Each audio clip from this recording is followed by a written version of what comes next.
This meeting is being recorded by the Community Preservation Committee. If any other persons present are doing the same, would you notify the chair? Anybody? So, okay, we're good. All right. So I'm calling this meeting to order at 5:37. I want to call the roll. Becky? Here. Donna? Here. Wisty? Here. Garth? Here. Sarah? Here. Peter McIver is not here, but we will explain why in a moment. Travis? Here. And Jack? Here. Okay, we have a quorum. Why don't we just go to the planning board before we even start the process? Yeah, sure. Yeah, as an announcement, the planning board has selected a new designee for this committee. So Peter is out and the new designee is Victor Michella, and he just wasn't able to come this month, but he'll be joining us next month. We'll look forward to seeing him. I'd like to do has everybody had a chance to read the minutes? And is there a motion on the minutes? Motion to accept the minutes as presented. From Garth, second Becky. Okay, is there any discussion? Okay, seeing none, I'll call the question. We have to go through the roll. Okay, Becky? Yes. Yes. Okay. Donna? Yes. Wisty? Yes. Garth? Yes. Sarah? Yes. Travis? Yes. Jack? Yes. And I'm a yes. Okay. Before we go to public comment, well, let me do public comment first, and then I can talk about what we're going to be doing. We are going to be going through a process of reviewing the pre-applications for the purpose of making sure that all of them fit the guidelines of the law. We are not looking at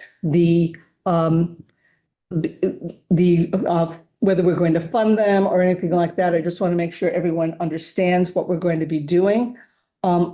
With that said, is there anyone want to do a general public comment, not comment about the specific proposals that are before us? Seeing none, we will move on. Okay. So as noted, we're going to be going through, we've got 17 proposals that have come before us. We're going to go through each one individually. And we will, as we do each one, we will have whatever discussion we need. If there are any questions that we might have in terms of the content of the proposal or the plan for the proposal, we will ask that. And our purpose, as I said before, is to make sure that it meets the requirements of the Community Preservation Act, and not that whether we agree with it, whether we don't. Okay, that's where we are at this point. Okay, all right. With that, would you like to? Anna's going to put the first proposal up, which is the Wisdom Way Solar Village.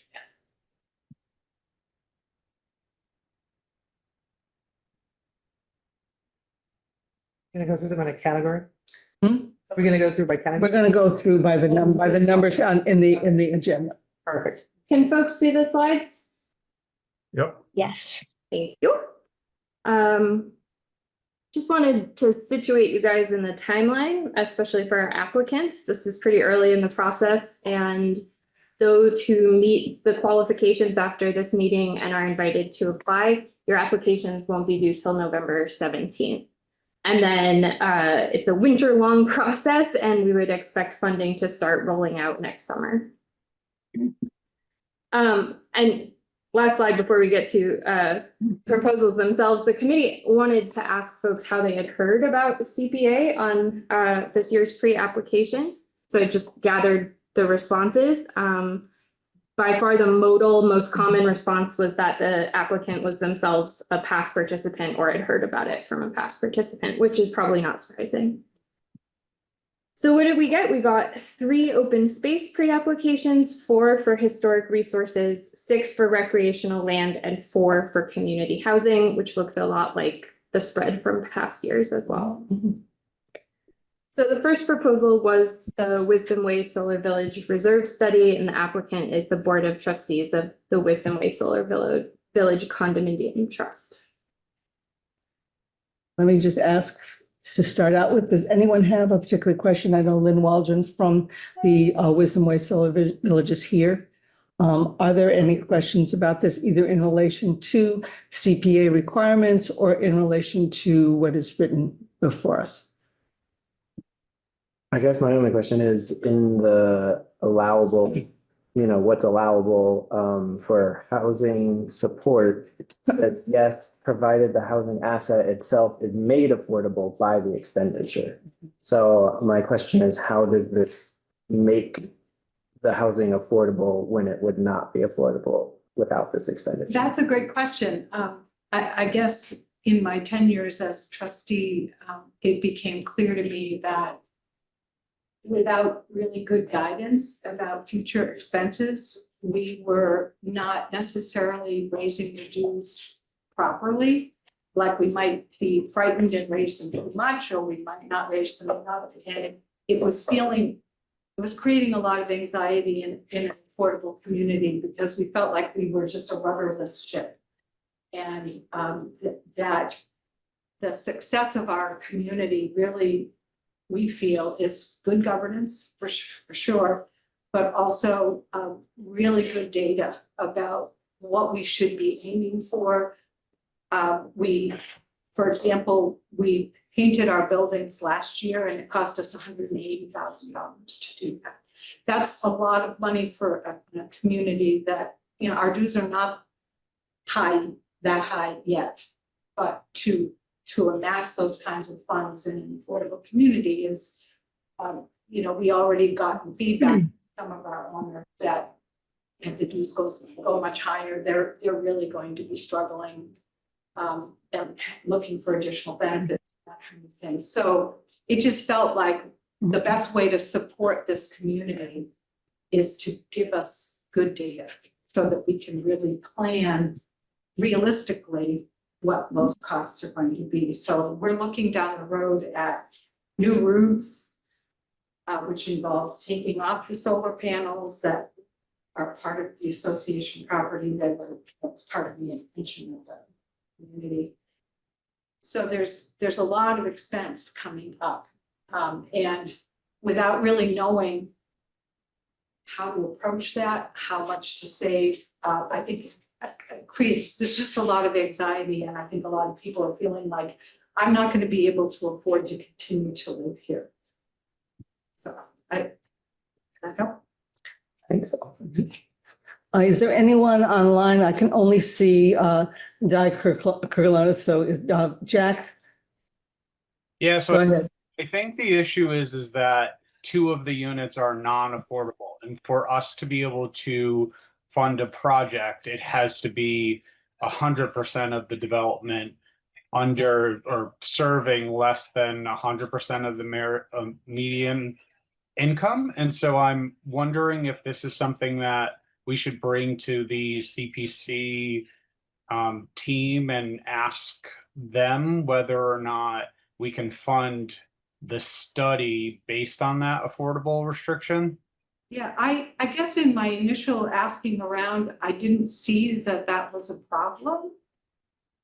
As long as it was majority, income limited, income qualified residents, and it's 90. So it's obviously a legitimate question, and it might take us out of the running altogether, but I didn't see anything that indicated that it had to be 100%.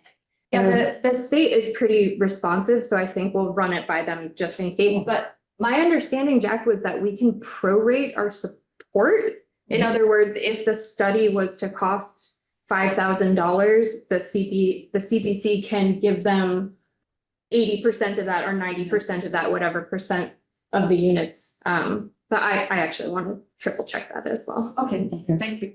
So what's going to happen now is that Anna will check that with our state association, and the state association will then get back to us, and we will get back to you.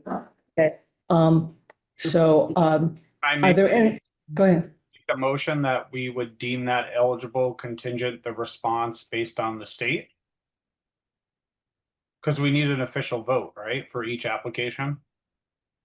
Yeah, that's Either that or we have to vote at the next meeting. right, right. So, do I have a second for that, to that motion? A second. Okay, Garth seconds it. So is there any further discussion about that? My only concern is that the application will be due, the full app is due after our next meeting, right? So it would be a matter of procedure in allowing them to submit the full application. Yes, our next meeting is in October, but we will, toward the end of October, but we will be having another meeting. We will then be really dealing with the applications. We'll be due November, in the middle of November, November 17th, and then our next meeting will be in December. So we will not have a November meeting. So we want to make sure that you have enough time to be able to respond. Right. Okay, so we will take care of that one right away and get back to you very soon. Okay, anything, well, first of all, we've got a motion on the floor. And a second, is there any discussion on the motion? Okay, seeing none, I will ask for a roll call vote. All those in favor, Becky, Yep. Donna, Yes. Wisty, Yes. Garth, Yes. Sarah, Yes. Travis, Yes. Jack, Yes. and I'm a yes. Okay, all right, moving forward, you don't have to stay, you can. Okay, we're now going on to the Bank Row restoration. And what we have here is a request for historically accurate placement of failed or failing windows, facade improvement, and bronze plaques with construction dates and educational information. Are there any questions for the applicant on this? Applicants. Yeah, there's the applicant. I'm very excited. I don't have a question for the applicant, but I do think that this should be rehabilitation and restoration instead of preservation. Mhm. It's just check box. It's changing the check. I would follow your guidance. Okay. Anything else? Anybody else? Okay, with that, I will entertain a motion. I'll make a motion that this project is deemed eligible for the 15-year update for 2009 Bank Row restoration. Second. Second, any discussion? Okay, then we will go through the roll. All right, Becky, Yes. Donna, Yes. Wisty, Yes. Garth, Yep. Sarah, Yes. Travis, Yes. Jack, Yes. and I'm a yes. Okay, so well set, and we're looking forward to seeing the Next proposal. time. Yes, indeed. Okay. Okay. And okay, the pump track bike park. Is anyone here for that? Anyone online? Okay, are there any questions about this that we're gonna have to ask Anna to deal with around this question? I do have a question about whether they are involved with the rec department on this, and if there's been any relationship to the rec department. And because we're talking about Right, it's creating rec stuff, Right. so it would need to be. Right, I don't think Riddell is currently under control of rec department. No, it's not. And there's also contamination there, which is one of the things that I'm concerned about if on Riddell Street property. Right. So In we the need to, go ahead. In the past, this was an idea that came forward and was approved for the second phase, and then the applicant decided to withdraw the application. So there is a little bit of precedence about the project itself. And I know that the rec was supportive of that, but it was going to be over by the Green River at the park there. So I think my only question would be about the property, the location. So I think that needs to be clarified. Athena? I'm sorry. Athena, do you have some clarifying information? Yes, the Riddell Street would definitely not be an appropriate site for this. In fact, I'm going to be writing a brownfield grant this fall for the cleanup of Riddell Street. Okay. Okay, thank you. That's helpful. So really, we need to see if there is a relationship since if they're talking about Shattuck Park is definitely a recreation department site. And so we will need to know whether they have had that relationship with the rec department and whether the rec department approves of that use of the site. Donna, has there been any discussion of using Shattuck Park at the Rec Commission?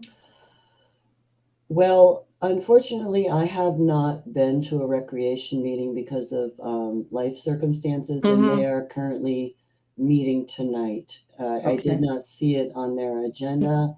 I'm not sure what level of knowledge Christy has, so this would definitely have to be a follow-up with Christy. Good enough. Thank you.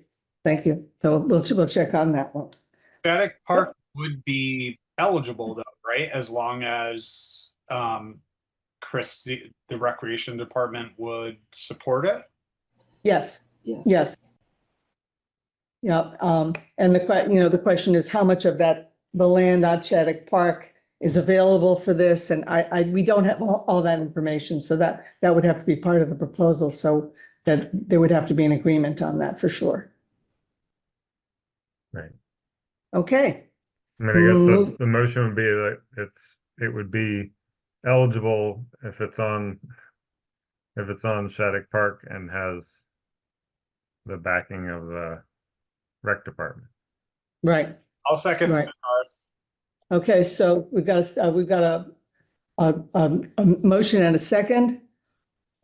Assuming those things are true, do we have any further discussion?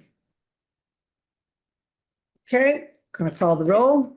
Is this a Becky. permanent? I have a question. Is this a Mhm. permanent piece? I can't really tell if it's something that you blow up and then take down, or if it's made out of cement, or does anybody know? No, It would be permanent. It would be permanent. Yeah. Kind Yeah, of, it's either cement or like hard packed dirt, depending on how they build it. But yeah, it's considered a permanent earthworks. I would hurt myself on that. Yeah. Okay, is there any other discussion before we take a vote? Okay, seeing none, we'll move forward on that one. Becky, Yes. Donna, yes. Wisty, Yes. Garth, Yes. Sarah, Yes. Travis, Yes. Jack, Yes. and I'm a yes. Okay, moving on. Rural Development, Inc., the 176 Main Street Affordable Housing, 170 to 188 Main. Okay, Alyssa, could you say how this fits into the overall plan for the project? You know, what the funds you're going to be asking for, where are they going to be going? Yeah, so that's a good question. These funds, so we previously received support through PPP for pre-development related to this project. This request will be for construction. Okay. Yep. So is this matched to state money or anything like that? Yeah, it's local contribution. Okay. Obviously, this is a big project, and so we have many funding sources that we're pursuing.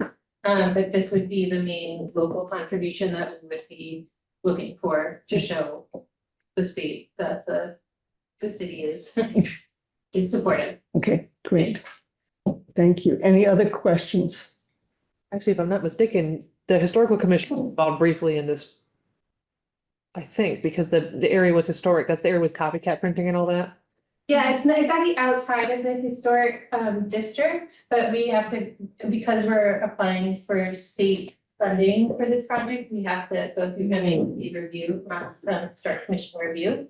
And they requested that we get sign off from the Greenfield Historic I remember Commission. that, yep. Yeah, and so we have that letter of support from the Excellent. Greenfield Historic, yep. Any other questions from people online whom I cannot see? I just say I'm excited to make a motion about housing because this is when I could, this is when I could vote on this year. So is that a motion that you are making to support this project moving forward? It absolutely is. Okay, do I have a second? Yep. Okay, second from Becky. Any other questions or comments in regard to this right now? Okay, seeing none, I'll call roll. Becky, What? we're voting. Yes or Oh, no? sorry. Sorry, I'm still reading that. Yes, move forward. Donna, Yes. Wisty. Yes. Garth, Yes. Sarah, Yes. Travis, Yes. Jack, Yes. and I'm a yes. Okay. Thanks, Alyssa. Thanks, Thanks for coming in. Okay, Museum of our Industrial Heritage, Greenfield Tech Pendine Milestone Paintings. Okay, everyone had a chance to read this. The museum has has been given some paintings, and basically this is to restore them and to preserve them for public viewing. I included one. I didn't want to squish it on the floor. Oh, I remember that one. So cool. Are there questions? No, but you're very lucky. I Yes. wanted some of that. In light of the Kennametal plant closing, that's where we got these from. Yeah, I worked there. I remember seeing it on the wall. Yep, I remember I went upstairs, I saw the blueprints. It's fantastic. Lucky. So we were lucky to get these because some things we missed, some things we got, but this was really what we kept our eye on. So anyway, they're very historic. Mhm. They're in really remarkable shape. They really just need a cleaning. But the goal would be to show them somewhere public. Absolutely. Yes, So absolutely. that is the goal, because right now they're in storage in shipping boxes and climate control, so they're safe. And this is the plan. So. Great. The only question I have, has the historical commission yet determined that these are locally historically significant? Not officially, yeah. Because I think that's the only thing we would require. Yeah. Well, given that it's when Kennametal closed, that closed an era of over 150 years of one of the most iconic brands in the industrial world. We should be doing something to remember. I mean, it made this town wealthy. And the thing is, every one of those paintings are totally authentic to Greenfield. There's examples of the other ones, if anybody wants to look through this. We will look later. We'll look at And the also next, send, the next one. Well, Yeah, yeah. I'm sure they would. I think just for process, we need to have the historic commission be like, yes, These are officially great. Right, so what we're telling you is we need you to meet with the Historic Okay, Commission great, sure. I'll and do try to that. get a letter from them Oh, to, okay. as part of your proposal. Will do. All Okay. right. Thanks. Okay, so with that understanding, do I have a motion? I'll make a motion that we accept this as an eligible product, given a letter from the Historic Society that they support it. Do I have a second? Second. Okay, any further questions or comments? The commission, not the society. Sorry. No, it unfortunately, it actually is important to distinguish. Yes, true. Okay, And what would be a time frame for this? Get the letter. your application is due November 17th, so it would be before November 17th. If there is any glitch in that process, explain to us what the glitch is. And what would happen is that we would, until we got that letter, we probably would not be able to, if we agreed to fund it, we would not be able to fund it until we got the letter. Okay. Okay, So in the meantime, I will get estimates on oh yeah, what it would cost. absolutely. Yeah, our next meeting is on Thursday. Next Thursday. Your next meeting? Yep. The Historic Commission. Historic Commission. Historic- Okay. Okay, I'll get on the agenda. It hasn't been published yet, so you have a chance. I know Margot is traveling, so it might be delayed, but it hasn't been published yet, so you have that opportunity. I'd get a hold of her sooner rather than later. Okay. Okay, so with that, can I have a vote? Becky, Yes. Donna, Yes. Wisty. Yes. Garth, Yes. Sarah, Yes. Travis, Yes. Jack, Yes. me, and I'm a yes. Okay, so thank you very much. Thank you. Okay, Greenfield Conservation Commission. This is to set up a fund that would be used for Conservation Commission activities of various kinds in terms of protecting land or acquiring land and preserving agricultural land.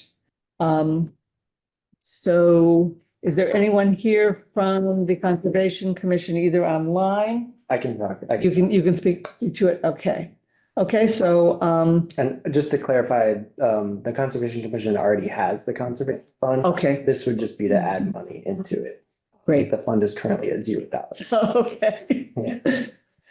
Are there any questions for So- this? I'm not sure if what I'm gonna say is accurate, but I thought something had come up in the fairly recent past about just putting money in a fund and that wasn't something that we do.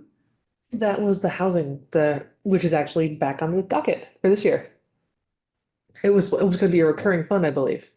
We do have the capacity to do this both with housing and with conservation commissions. So for instance, if we had an affordable housing trust here, Mhm. they could come to us and say, we would like X number of dollars to have, which will only be used for affordable housing. Mhm. So similarly, this would be only used for funds that are allowable within our purview. Mhm. So if they wanted to buy, a mansion and, and that would probably not be something we would be supporting. But we would be able to support the buying of conservation lands up at Griswold if there were some additional land up there or that kind of thing. We're paying for a conservation restriction. Mhm. Right.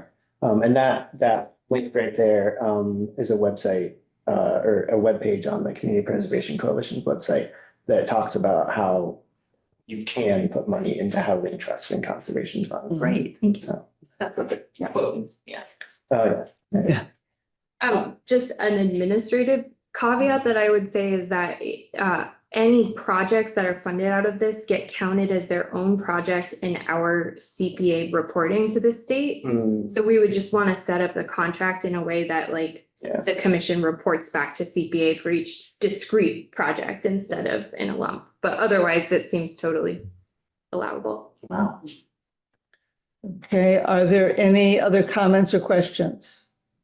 Yeah, I'd make the motion that it's eligible. I think we'll have more questions and comments when we actually receive the full application, but I think this is absolutely eligible. Okay, do I have a second? Second, Okay, any discussion? Hearing none, I will move on to call the roll. Becky, Yes. Donna, Yes, Wisty, yes. Garth, Yes. Sarah, Yes. Travis, Yes. Jack, Yes. and I'm a yes. Okay. And can I just clarify, for anyone who might be watching this later, wondering why I can vote on that as a Conservation Commission member? There is a whole thing on the Community Preservation Coalition's website about how you can be on like Conservation Commission and CPC and vote on the same project on both, because in both cases, you're acting in the public interest and not your personal interest, your personal financial interest. Right. I'm not voting to put this into my bank account. It's for the Conservation Commission, which Well, that's good because I wouldn't let it go. money doesn't go to the Conservation Commission. So anyway, just wanted to point that out. For Okay. wondering about conflict of interest. Great. Thank you. Thank you, Travis. That's good. Okay, next. GHA Security Deposit and Rental Assistance Fund. This is something that we funded last year. Mhm. And this provides for last month's rent, security deposit if that's required, so that people don't lose their apartments, or lose the opportunity to get an apartment. If the landlord is saying, I've got 10 people waiting for me, you either get this now or it's over, kind of thing. So this allows people to move more quickly and succinctly. Are there any questions or comments about this? Did it all get utilized, Jack? So we have one pre-approved applicant right now who will be our first disbursement for November 1st, which is the max of, and they're getting a max of 3,000. So because of the process timing of when funding can be received, we likely anticipate exhausting all 15,000, and that's why we're reapplying. But as of now, we have one approved and we have one that came in that actually ended up not qualifying based on income, but we are excited that the word is spreading. Okay. Any further questions or comments around this? I'll move to The accept this motion, we project. allow that one. Okay, so Travis made the motion and Garth seconded. Any other comments or discussion? This one actually received roaring public approval, so I'm excited to Yes. see how that. Okay, then I'm going to call the roll. Becky, Yes. Donna, yes, Wisty, Yes. Garth, Yep. Sarah, Yes. Travis, Yes. Jack, Abstain. and I'm a yes. Okay, next one, Greenfield Housing Associates. Excuse me, sorry, hay fever. And this is for development of some attic space at 317 to 319 Deerfield Street. Jackie, you want to talk about this a little bit? Yeah, so we have an existing 4-family at 317 to 319 Deerfield Street.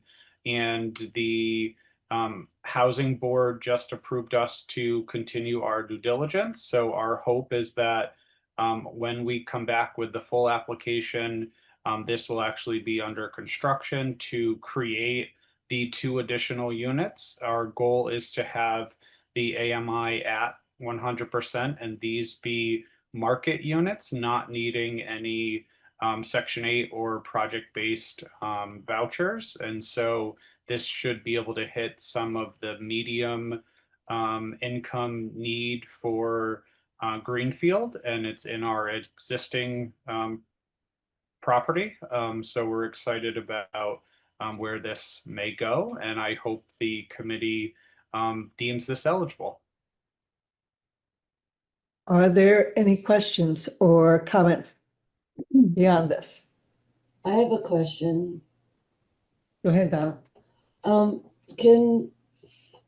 Can somebody explain to me the difference between the Greenfield Housing Authority and Greenfield Housing Associates? Yeah, Sorry if I missed that somewhere I'm along. happy to. So the Greenfield Housing Associates brought the Winslow application to the committee last year. And so the Greenfield Housing Associates is a affiliate of the Greenfield Housing Authority.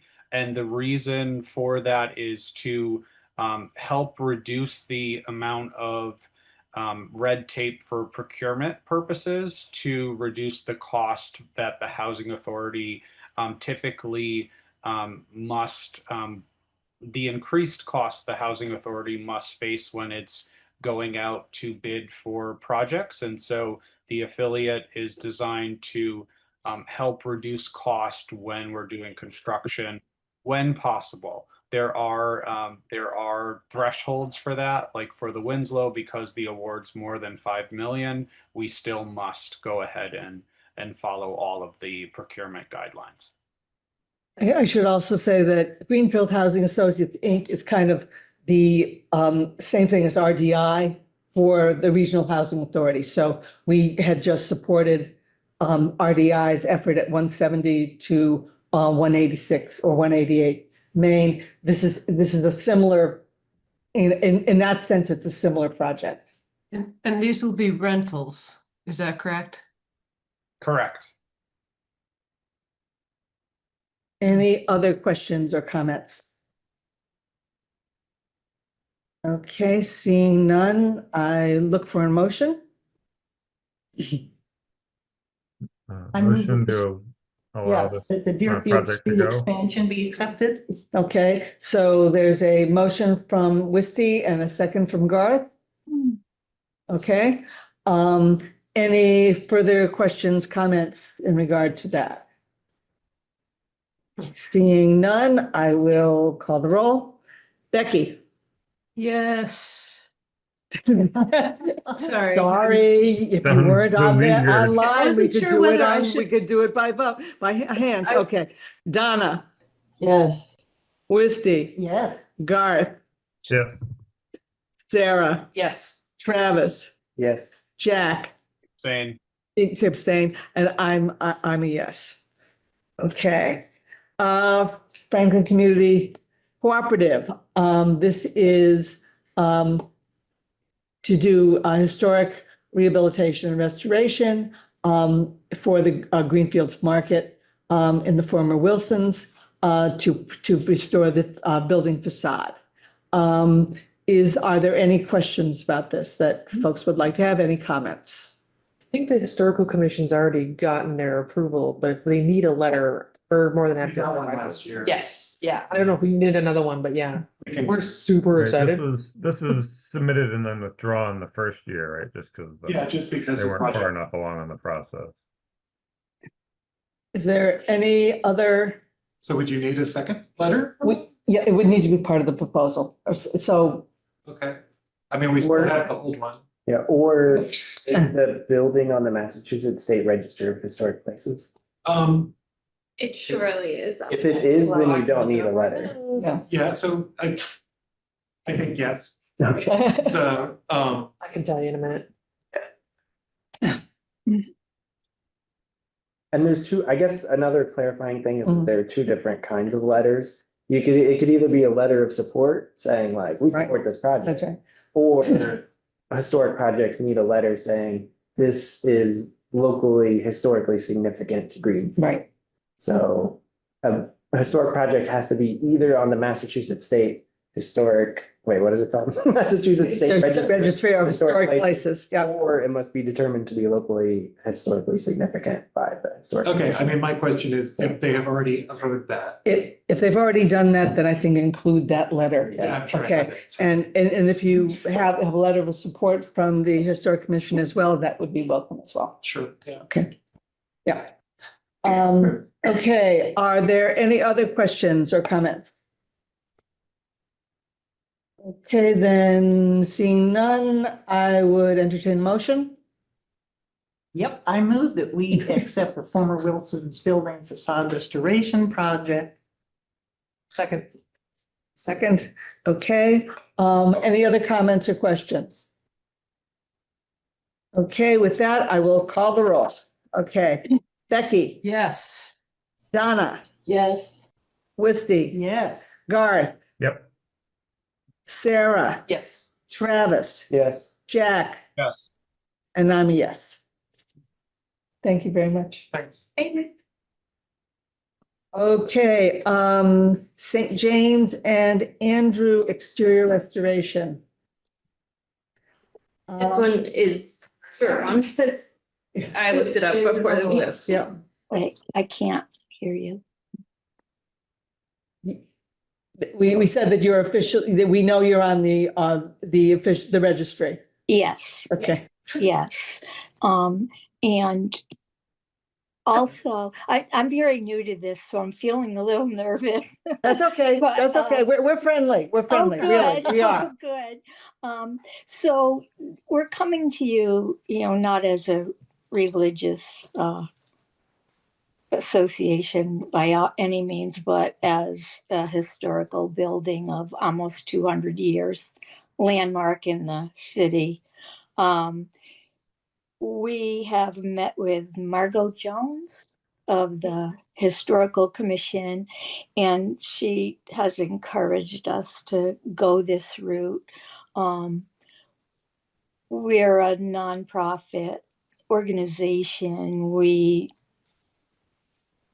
don't receive payment from anyone except for the goodness of our members donating money. We have found that our building is falling into disrepair, and it would be a real shame to let that continue to happen.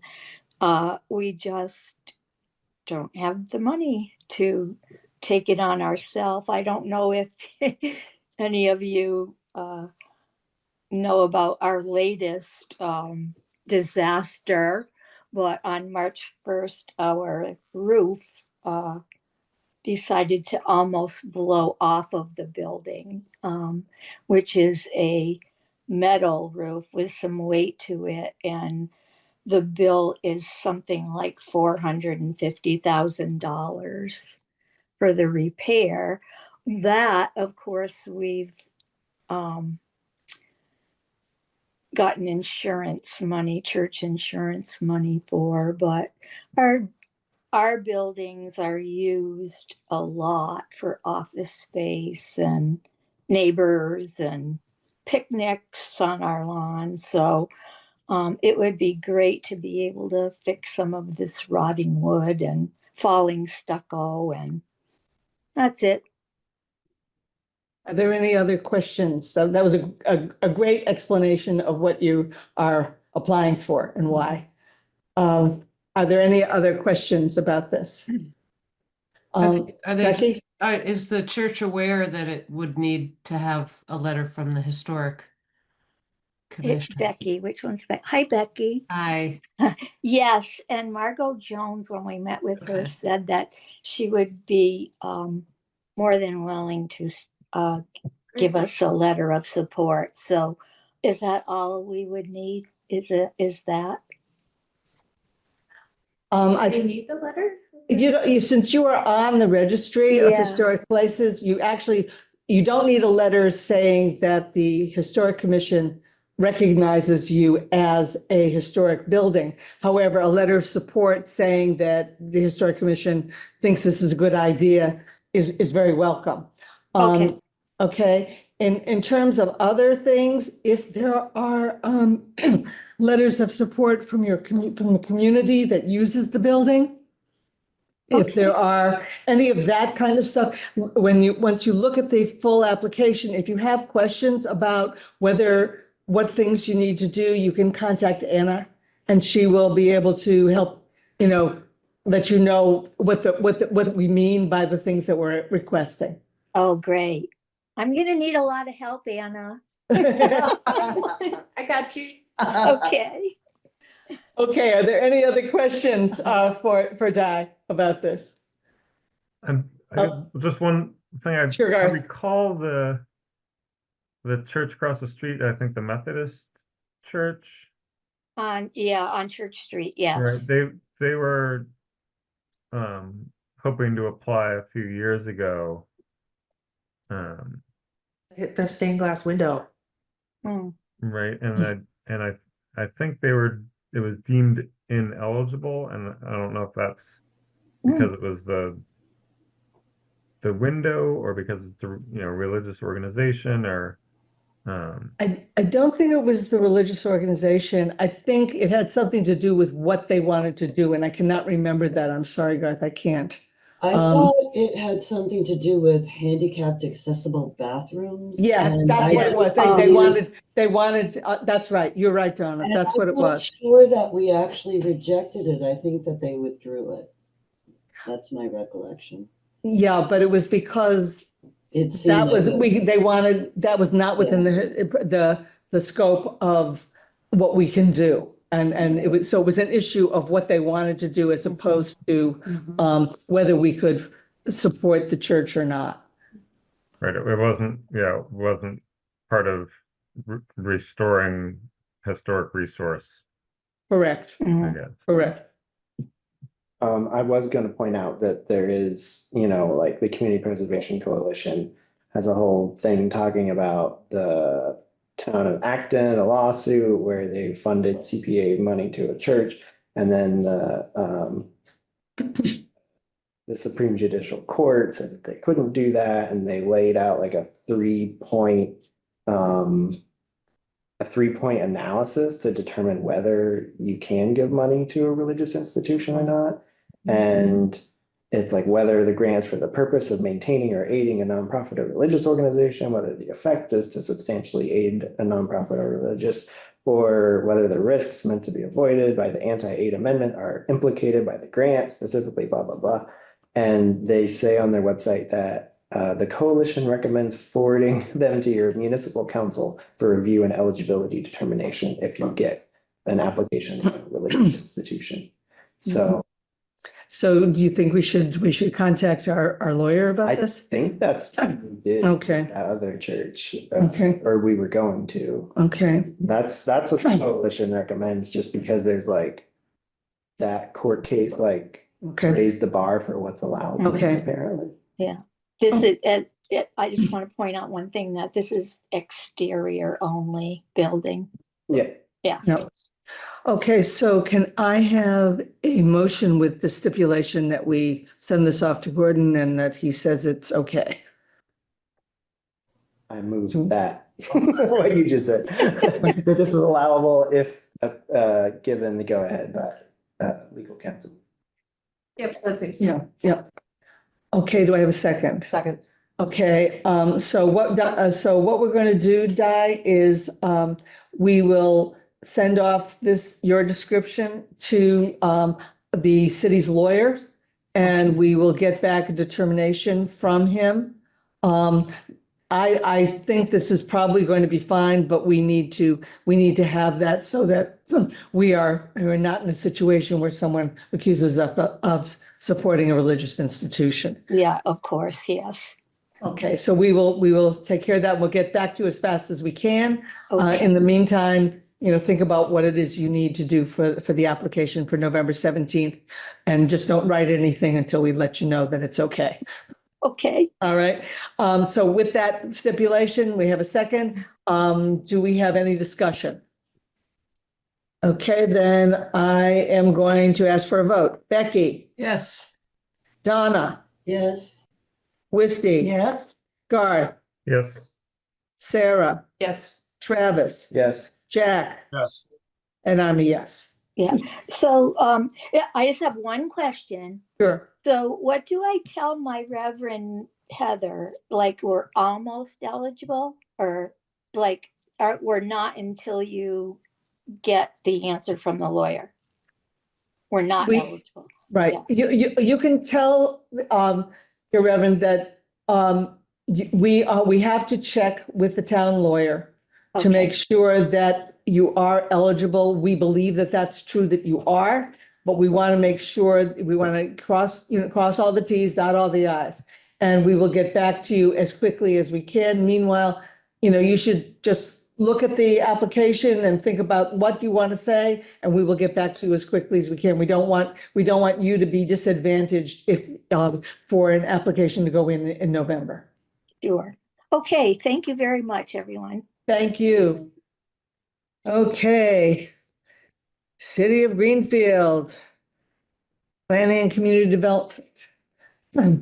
Community Powered Open Space at Miller's Meadow.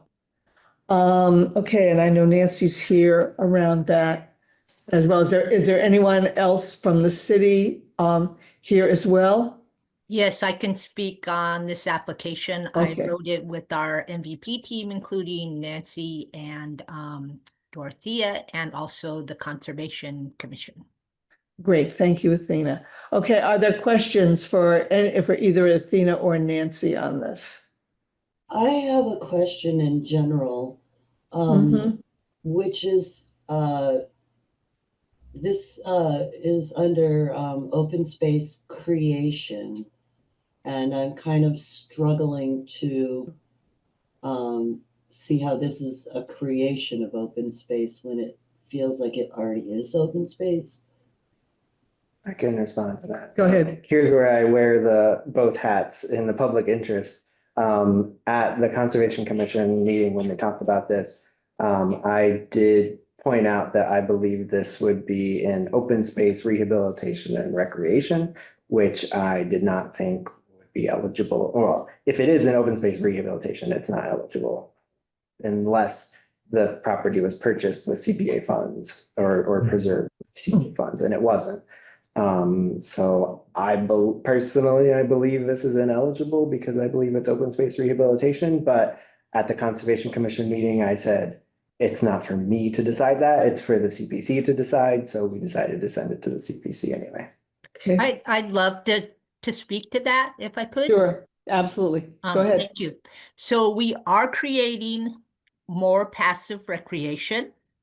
We want to expand we are currently working on creating native habitat and forest on 2.5 acres of the total 12.5 acre project area. So we want to expand that, create additional forest, more native species habitat, which would bring more animals and creatures and birds and pollinators and butterflies, etc. And I would point out that the site is a rare habitat that supports highly vulnerable and imperiled species that are at high risk. So by planting additional native species, we are reducing the rare, we are facilitating more planting of the rare habitat area. And also we need more passive recreation space that is very lovely. And when you're walking around Miller's Meadow now, you can see all the trees that we've already planted. So you can envision even more trees and more pollination, because we haven't started the pollinator garden yet. We've got it all under silage to get rid of the weeds. And so we're going to be planting that this fall. And additionally, and perhaps most important to this application, we want to get rid of all of the invasive species that are lining the Green River on the project area. And if you've ever walked around there, you can see all of the bittersweet and the knotweed and the barberry and the vetch, which is humongous. So with our project and eliminating those invasive species, we would be creating more vistas of the Green River, which is really what we need around our city. And especially because this is an urban area, and it would be a day use or a recreational open space for the urban area and walking around and all kinds of dog walkers, etc. And people who just want to sit and look at the birds, because we are proposing also to get some benches in there that would be acceptable under FEMA. Thank you. Thank you. Are there other questions? Do folks feel like they want to check this through with Stuart? Or do they want to, do you want to move forward as is? Okay, so would you say that again, run by what? What I said before, So just looking at the chart, open space, I'm actually looking at a different one right now. Open space creation is what it's under right now, to bring into being or cause to exist. So when I talked to Stuart before, basically the left-hand side of the chart, acquisition, creation, preservation, support, you apply that to the, like for open space and recreation is to the land. So is this creating open space land? It's not creating it. Is it rehabilitating open space land? Yes, it is, because it's existing open space land. Right. So that's why I believe it would be rehab. I would love if we could do projects like this on conservation land that wasn't purchased with CPA funds, which is none of them right now. Yeah. But if they're creating new walkways, is that not creating recreational land? Or It's is the there an same- example of one we've done before? Well, it would be the same as like putting in the trails at, what park did we last year? We voted. At Highland or at Shade structure. Hillside. Hillside. Hillside, We yeah. voted to add, a trail at Hillside. That was rehabilitation of the land. We weren't creating new recreation. We were rehabilitating the land. Yeah. I just think that we really need to get some clarification from Stuart, because it's always been really confusing with what's happening with open space and what's happening with recreation and what you can do with each. I mean, I love this idea. I'm not against it whatsoever, and I think it's very important and needed. I just think that we need to have clear CPC guidance on what it truly is, so that it meets the requirements to be eligible. And I guess I talked to Stuart about this previously, and he broke it down very simply. If it's under the open space category, it's on conservation land. If it's on recreation category, it's on recreation department land, or land that's, preserved with a recreation conservation restriction or whatever, if that's. Owns the land. But if Conservation Commission manages and controls Miller's Meadow. The city owns the property. The city owns the property, the Conservation Hear Commission my phone ringing? Yes. is the steward of the land, so it would. It's conservation. Yeah, I mean, you've got my sense is basically the grid, like really what you can, the acquisition and creation are sort of fall into the same thing under the open space, right? You can kind of use open space funds to buy, right, actually get the open space, or to do a conservation restriction on it or something like that. But unless you can't do any stuff with it, which is the rehabilitation and restoration, unless you initially bought it with the CPA fund. Whereas the recreation stuff, right, we've done stuff in Highland, we've done stuff at Beacon, we've done all that because you are allowed to, do those extra capital improvements on that rec land. Okay, Donna? So I think that this is sort of a harbinger of what we're going to get into with the recreation requests, because they're all looking at school playgrounds. And this is something that we've experienced before with recreation requests.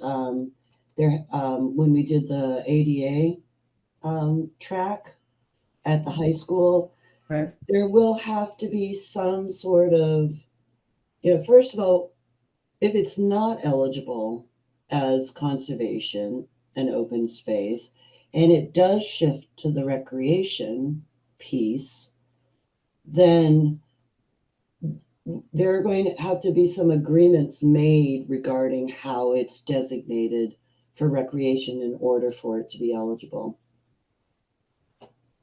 It would have to be transferred from the Conservation Commission to the recreation. Which would require, I think it requires a vote of the state legislature, because it's protected conservation land. Okay, so I thought that the city owns the land, but the Conservation Commission just is the manager of record.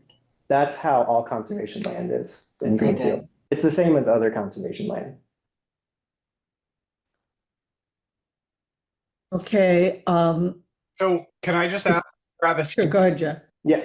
do you feel this could be eligible under recreation, but there would need to be a change, or are you saying you don't think this is eligible at all? I'm a no on this. Yeah.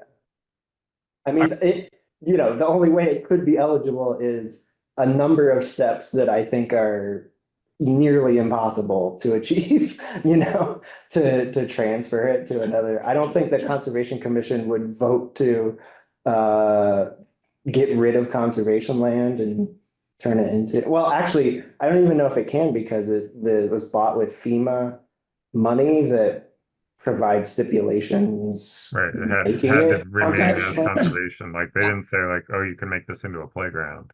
Right, No, there's no right. permanent structures or anything, so I do not think Yeah. it would be appropriate.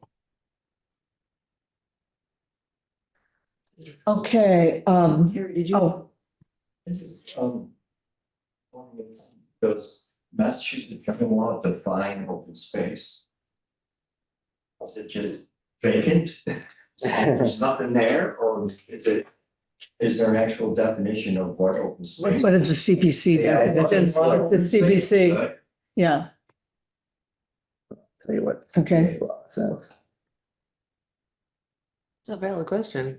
So Community Preservation Act says open space shall include but not limited to land to protect existing and future well fields, aquifers and recharge areas, watershed land, agricultural land, grasslands, fields, forest land, fresh and saltwater marshes and other wetlands, ocean, river, stream, lake and pond frontage, beaches, dunes and other coastal lands, land to protect scenic vistas, land for wildlife or nature preserve, and land for recreational uses. That's the definition that it has. How do they define protect? Well, it has to be permanently, it's just like with recreation land, it has to be permanently protected. right. I don't know if they have the word protected. or Well, it has to be permanently Has to be protected either by law, by, Conservation by- restriction. yeah. Or By either conservation restriction or managed by a conservation commission. Which it is. This one is. Yes, and this is watershed land because the reason that it does not have any permanent structures on it is because it flooded. And FEMA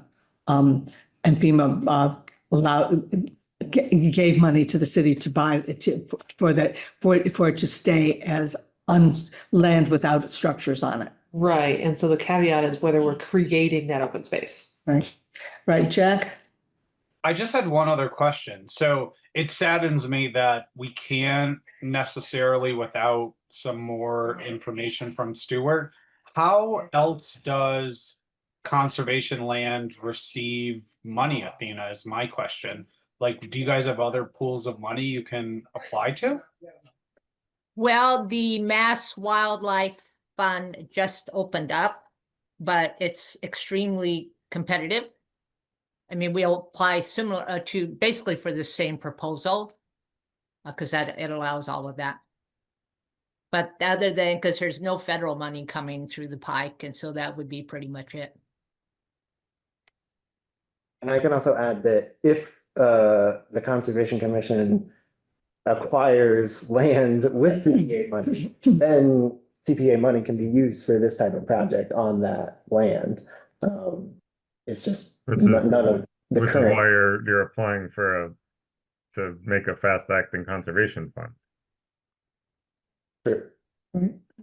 Okay, so it sounds to me like we want to get some clarification from Stuart to make sure that we know what we're doing here. Is that correct? I feel like I'm clear, and I'm clear that it's Okay. no, but if other people want to check, go It for doesn't it. Go feel for like it would be a eligible one. Okay, I'm just trying to get a feeling of the group as to where we are, what kind, whoever should make a, Nancy? did you- Yeah, I still have a question. Going back to the initial thing, I wasn't clear about whether it seemed reasonable to create native habitat or create forest stuff and that's free of invasives, for example. Just that part of it. And would that be better defined as preservation, not creation? No, because it's not preservation, because there's no forest there now. Well, along the bank there is. Yeah. Those Chinese strip, that's not the area that we would be looking at. It sounds like Travis has a motion and Garth has a second. Should we try and see if? I'll make a motion that this project is not. Okay, and Garth, is that a second from you? Yes. Go ahead. So then we can have discussion. Yes, have discussion now. Okay, so if we check about it, and then Stuart or whomever says, yes, it would be eligible, then can we change our vote? I'm wondering if we can have an amendment to the motion that says that pending that this is ineligible pending a different response from Stuart from the coalition. Sure. So that would give us the opportunity to at least check on it and make sure that we are correct on this one. Is that the friendly motion? Is that acceptable? Athena? Well, and I understand where Travis is coming from, but this proposal meets all of your open space priorities under your CPA project evaluation. It meets all of them. And I don't understand, it's kind of seems to be kind of nitpicky, whether it's restoration or creation, but we are creating all of these goals that you have under our project. And we're creating open space, and we are creating vistas, and we're creating natural habitat for new animals and creatures and humans to walk around. Athena, we agree with you on all those things. The issue is where it fits within the law. And and this law, we've gone through these kinds of conversations before where it feels like we're tap dancing, but we really need, what we don't want is for the city to be sued because we have violated the law. And I understand that. So I'm just into civil disobedience sometimes. It's okay, I understand. We've had to do this with a number of projects that everybody likes, but we can't necessarily support them. So and I'll just add that I would love to be able to fund this. Right. I just don't think it. So the motion that's on the floor is to reject this project unless we receive a statement from the CPA coalition that says that this actually does qualify. Is that what everybody understands? Okay, then with that, unless there's further discussion, I'm going to call for a vote. Okay, so a yes vote says that we are rejecting this proposal, just so everyone knows what we're doing. Okay? Unless we hear otherwise. Unless we hear otherwise, right, but it's within, but, okay. So Becky? Yes. Not. Yes. Yes, Don, yeah, I know. It's like the referendum. Donna? No. Wisty? Yes. Garth? Yes. Sarah? No. Travis? Yes. Jack? Abstain. Whoa. And I'm a yes. Okay, so we have, I think the vote has gone forward, and Anna will check with Stuart, and we will get back to you guys as quickly as we can about whether it meets the criteria or not. So can I ask why people said no, just because I'm curious or not really? Well, it's 6:45. Okay, never mind. I'll ask later. Okay. Thank you all for Um, your time very much and for all your work you do. You too. Thanks, Athena. We appreciate the efforts you put into this. This is not without, My pleasure. you know. Okay, art space, outdoor classroom and sculpture garden. This is the creation of a covered pavilion for outdoor arts instruction, landscaping and creation of a pollinator garden, and installation of some sculptures by local artists. Even when the building is closed, we anticipate the space to be open for public access. The question that I have is whether if this building were sold, the garden would be available for public access. Is there anyone here from ArtSpace? Hi, I'm Maggie Newey. I'm here representing ArtSpace. Hi, thank you, Maggie. So what would happen if the building were sold? That's a big question. I guess I don't know that we have thought that through. I think that I think the land and the building are owned together as a property. So, we aren't considering at this moment that possibility of selling the Right. building.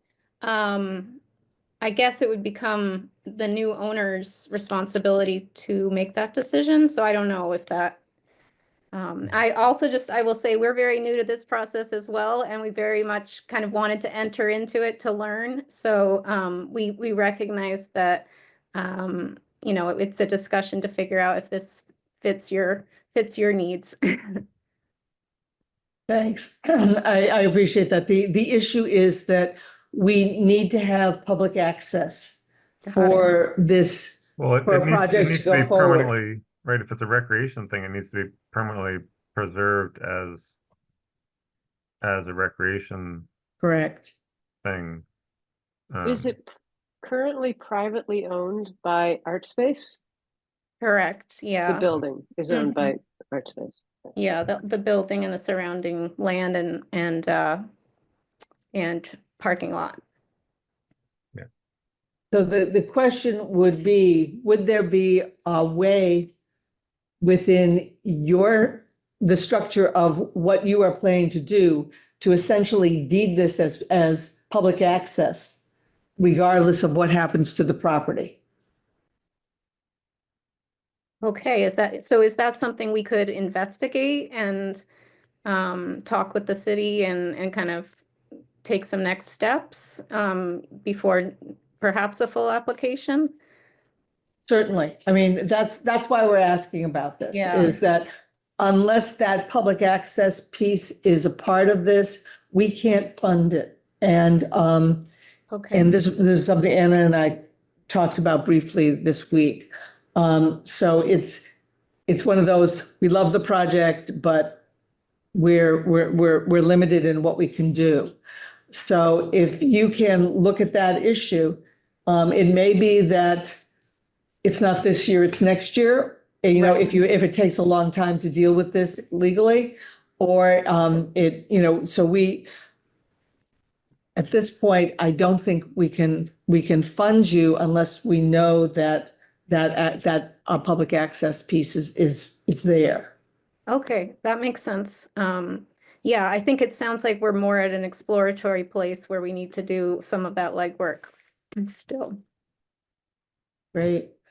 So go ahead, Anna. Just the other thing, Maggie, as well, is that if you were to do it, you would probably have a stipulation in the contract for the funding that the funding would have to be repaid to the city if the building is sold, which is important to think about if that's feasible for you guys.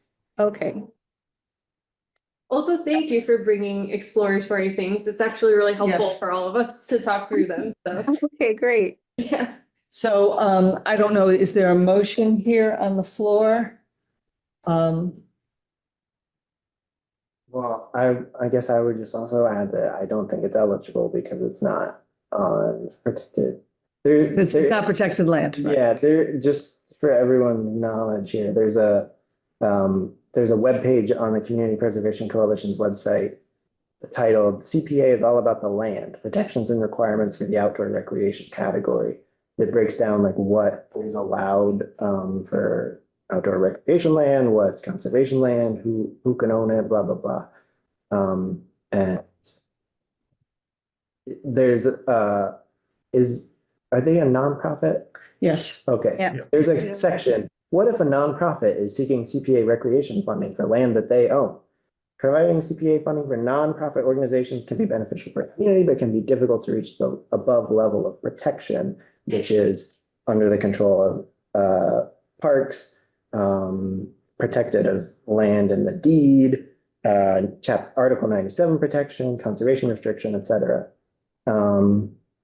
If a nonprofit is applying for CPA funds to make recreational improvements on land they own, it is very unlikely that it will be an eligible project without first restricting the land to recreational use. Okay. Right, so if you deeded the land to the town of Greenfield upon sale of the property, presumably then it could be eligible. But And would have to be deeded specifically for recreation purposes. Yeah. It would have to be deeded before we could fund it, is That's my, correct. That's correct. So I'll just mention that last year Greenfield Housing Authority put in a recreation application, and following the eligibility, I kind of did a deeper dive, and I do agree with Travis that unfortunately this one isn't eligible, in my opinion, based on that restriction of Article 97, I think it is. Right. Just my 2 cents. No, that's fine. Do I have a motion? I'll move that this project is not eligible. I'll be the bad guy today. Go ahead, Travis. Sorry. Is there a second? I will second that. And Jack will second. Okay, so yes vote is that this is ineligible. Are there other comments or questions? Okay. Seeing none. Can I just throw out Sure. one more line? Go ahead, one more line. A good mantra for CPA recreational projects, restricted funding should be used on restricted land. That's what it says. Okay, all right, there we go. All right, bringing this to a vote. Becky, a yes is to not allow this to be funded through us, to reject the proposal at this It point. makes me sad, so I'm going to abstain. Okay. Sadness, abstention. Okay, Donna, Yes. Wisty, Yes. Garth, Yes. Sarah, Yes. Travis, Yes. Jack, A very sad yes. and I'm a sad yes as well. Yes. Okay. All right. Thank you all. Appreciate Thank it. you. We're sorry we can't do it. No, no worries. Okay, the Federal Street Playground enhancements. Did we look at all these as, like, there's 4 of them, right? Okay, yep, It's pretty much all the schools. right. There's 3 playgrounds and then the corn. 3 playgrounds and the cornhole, which is the number 16 on this at Beacon Field. This one makes me feel old because this is Right, the well, second iteration. I guess Beacon is a slightly separate thing, right? Because I guess the question with the school ones is, does the rec department control that land, or does the school department control that land? Right, right. Right, the cornhole, obviously we put the bocce courts there, so Right. it seems like we're safe on that one. But the only, right, and we did the fitness cluster at Shattuck because the rec department owns that portion, but I think the playgrounds, right, they need to be permanently under rec control, and I would think that all these are under school control. Yes, so this is really tricky, and Garth, you're absolutely right.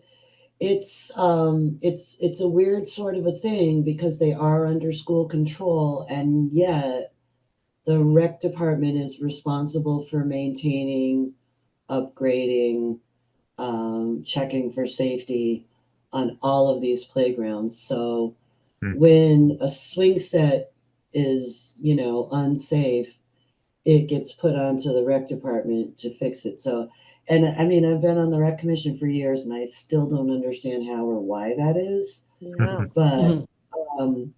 But I think that these 3 school ones are gonna go the way of the ADA track was where there's some sort of an agreement with the schools, and I don't remember the fine print of how that happened, but if these are to, be fundable, then there has to be that understanding in place. Mhm. And what would the, so one of my concerns is that my understanding is that those playgrounds are not available to the public during school hours. And so, that's a lot of time. I just remember being a new grandparent or parent and wishing I had places to take little kids and they couldn't go to the school playgrounds at all. So, Mhm. yeah. That's a good point. And Christy is not here, I take it? Christy is at the rec commission meeting. Oh, that's right. That's right. You mentioned that. I'm sorry. Okay, Jack.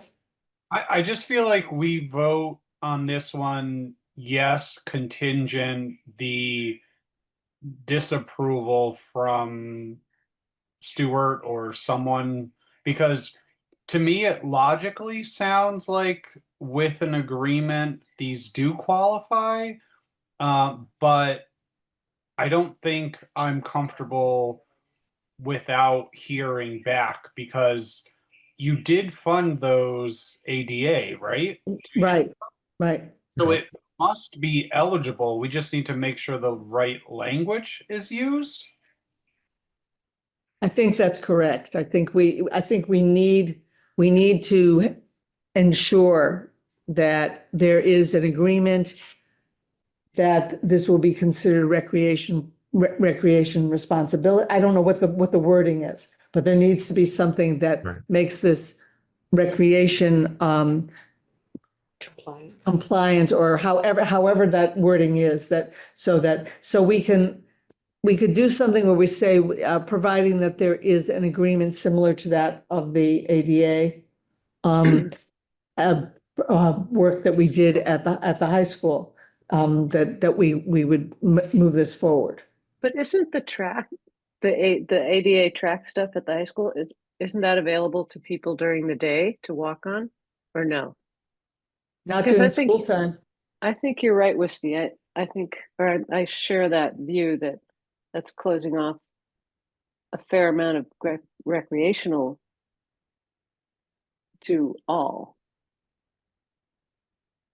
I can also add that back in December 14th, 2022, I have notes from meeting with Stuart. Okay. When we talked about the track, and he said, schools are not dedicated recreation land. And when he like wrote notes on each one of the projects. And for the ADA track, he said, might belong to school department. That was his like initial note before we had the meeting. Mhm. And I think going forward at that point, I thought the ADA track was not eligible, but then we did vote for it. So. Mhm.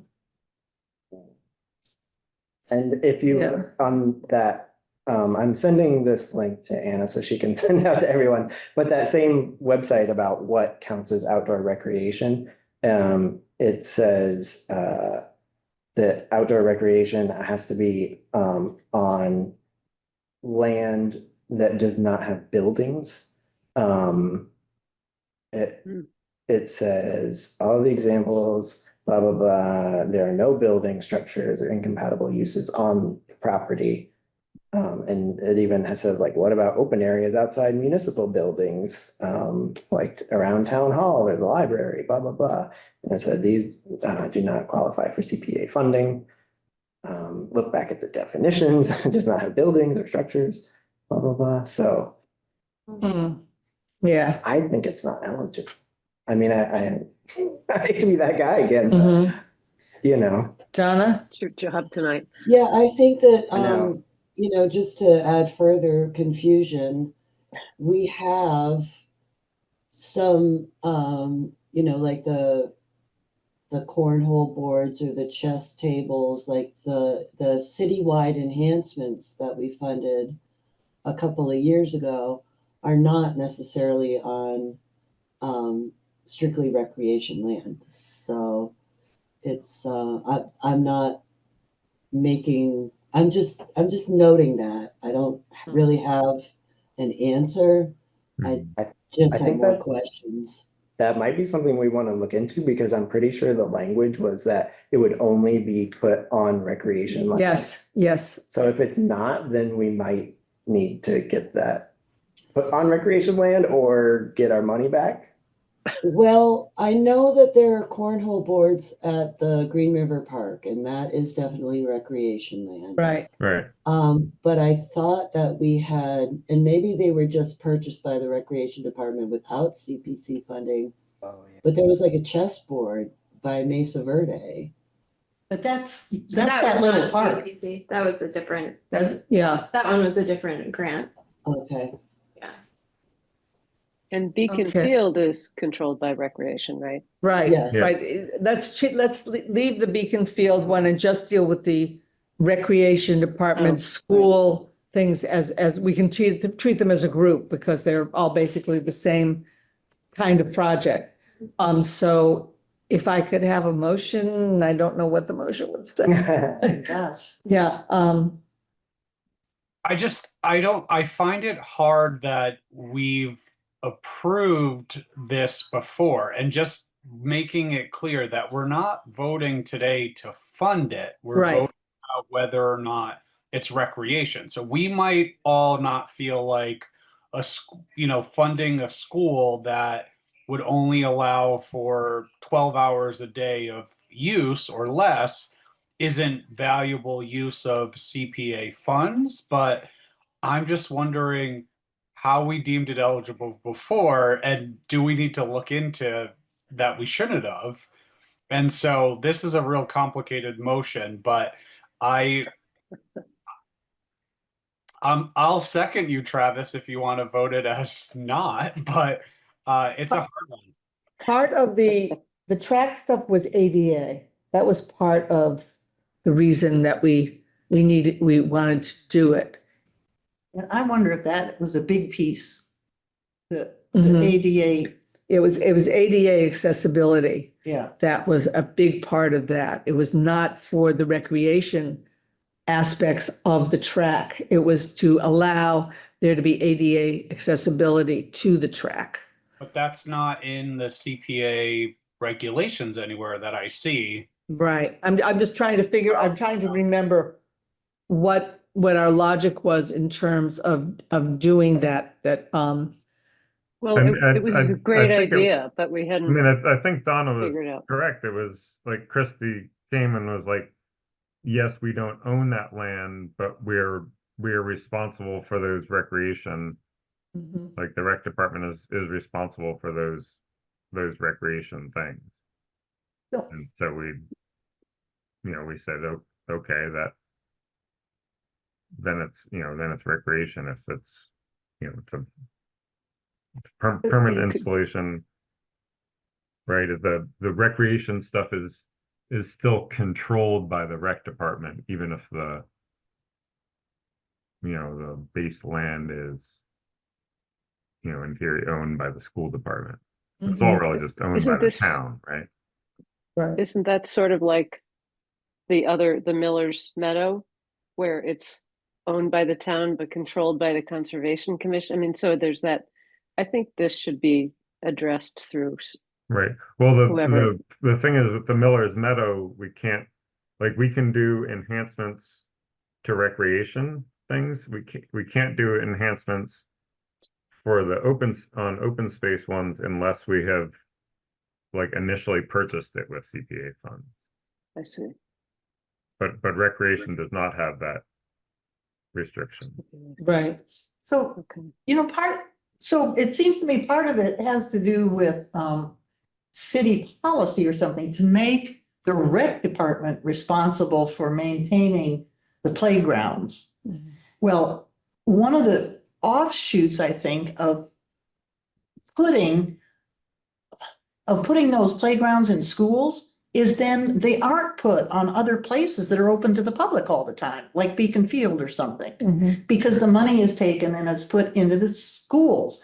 And that's a chunk of the year and of the day that nobody has access to it except the kids. And the kids should have good parks and everything. But meanwhile, then that money's not taken and good playgrounds created where they would be open all the time.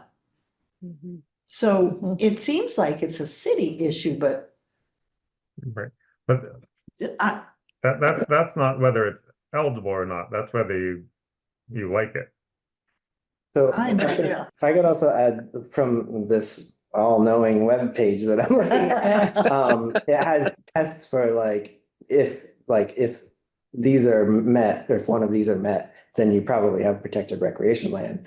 And the first one says the land is under control of the board or park commissioners, whatever board, committee, or department has care, custody, and control of parks and recreation land. And I think we saw that the first time and we're like, oh, well, they're managing this. But it says the land is under control. Yeah. And the land's not not- not under control. Yeah. so that's where I think it was our first year, and I think we may have gotten it wrong the first year, but I don't want to perpetuate that going Right, forward. yeah. If that is what happened. And then So- Travis, there's also, if the land is for another purpose, use general municipal funds. Did you see that little arrow? Okay.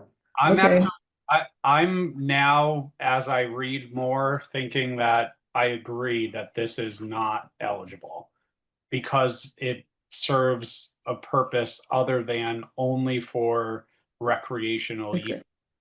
Because there's a school structure on that land. Yeah. Okay, we're ready for the Okay, motion. are we ready for a motion?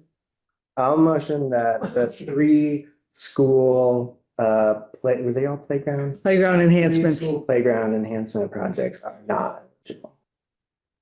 I'll second. Okay, so a yes vote is saying these are not eligible. Just want to be clear.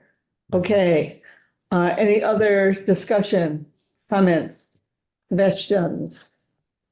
All right, we've beaten this one to death. Becky, Yes. Donna, Abstain. Wisty, yes. Garth, Yes. Sarah, Yes.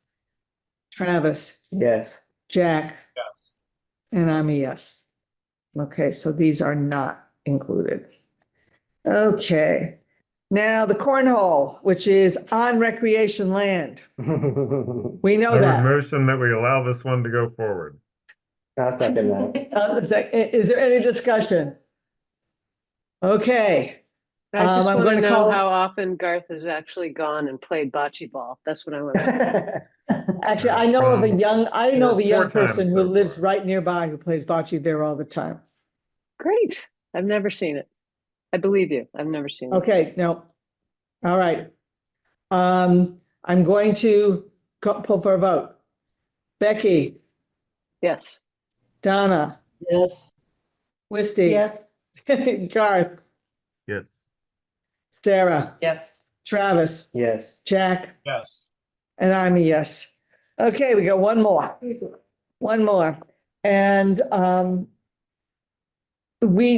because of the unusual nature of this one, I actually had a long talk with Anna about it prior to our discussion. I don't know whether I've been talking a lot, Anna. Do you want to say anything? Yeah, I mean, I don't think this is eligible. In fact, Stuart confirmed to me that it's not, and I've already spoken with the applicants and they were very gracious and understand why. And the reason is just that what they're proposing is wicked cool. It's movable planters, but the movable nature of it is exactly what makes it not eligible for, Because it's not about the land. because it's not tied to any land. Yeah. However, I've got to say that what you haven't said is that they, Sarah, yeah, sure, Anna and Amy came up with a number of other possible funding sources for them, and they were very appreciative of that. Oh, good. Okay. I would love to see this happen. Yeah, I would love to see it happen too, you know, yeah. Okay, so we need a motion on this one. I'll make a motion that this project is not eligible. Second? Who seconded? I'm sorry. Garth? Okay. A yes vote is to make this not eligible. Let me Yes. call the roll. Okay, Becky, Yes. Donna, Yes. Wisty. Yes. Garth, Yes. Sarah, Yes. Travis, Yes. Jack, Yes. and I'm a yes. Okay, we have survived. Okay, the one other thing we need to talk about is where and when the next meeting happens. Yes. So we had talked about the possibility of moving the meeting to 5 o'clock. Anna, do you have any information? Yeah, so it seems that not only is the John Zahn Gallery open at 5 on the, what are we, Thursday? For Thursday. But also that someone, possibly Christian, had kind of slated it off as potential CPC. Oh, yeah, he space did. anyway. Yes. So that's totally an option. I also have an email out to the fire department about their space as well, but the John Zahn is doable, and it's really up to you guys if you want to meet at 5. The only conflict is that if there's people who wanted to attend SGIC and CPC, they'll be overlapping a bit, but. So But what do folks think? Do you want to move the meeting to 5 o'clock In general or just for October? in general? I'm open. Wait, in general, so week after, I mean, month after month. Month after month, it would be a 5 o'clock meeting as opposed to a 5:30 meeting. Now, why don't, since this is not a big deal, can people just raise their hands about whether that would be appropriate for their lives at this point? 5 o'clock meeting as opposed to 5:30? Okay, Donna, you don't know? I don't know. Okay, okay. And we don't, and we don't have information from Victor or, well, is that the only person? Yeah. Maybe we could try one. Do you want to try it at the next meeting at 5 and see how we do? I mean, it could work for me. I just hired somebody to work at the New Salem Library for me, and she seems like she's going to work out. If she doesn't work out, then I'm at the New Salem Library until 5, and I'll be late, you know. And I think that you guys should go ahead with whatever works best for you, because my schedule is just very fluid these days. So, and we're looking at October 23rd, right? Yes. Yep. Okay, why don't we try it for October 23rd? And so it'll be at the John Zahn. And at 5, and we'll see how we do, and then we can make a determination, because the next meeting won't be until December. And so we're going still to 7 o'clock. I thought we were moving it up. Moving it up. So we're going to try 5 to 6:30 and see how we do. Okay. I think that was the hope, is that if we met a half hour early, we could finish before 8 o'clock or 7:30, you know. Right. And is this the 23rd is the meeting that we're going to establish all the meetings for the upcoming? Is that correct? Because we're going to start meeting more than once, or does that happen later? No, that happens in December. Oh, okay. Because we'll know then, you know, right now we think there are 1, 2, 3, 4, 5, 6, 7, 8, 9, 10, 11, 12, think we've got 12 applications.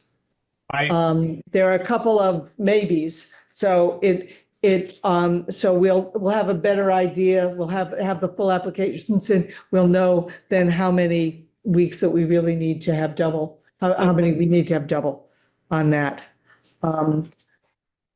Okay. Anything else for the good of this order, as it is 7:15, 7:16 at this point? City's buying pizza, right? No updates on the current, on the previous projects. No. Not since last time. Motion to adjourn. Do I have a second? Actually, just as a sort of, we should have the social media guy post about the projects that are done. Yes. Just to make them exciting. Yes. They're done now. We can say that. Yeah. Now we can adjourn. Okay, okay, is there a second? Sure. Yes. Okay, all those in favor? Aye. Okay, good enough. All right. There we go. Okay, thank you all. I know this was tedious and difficult, but I appreciate all the work everybody did.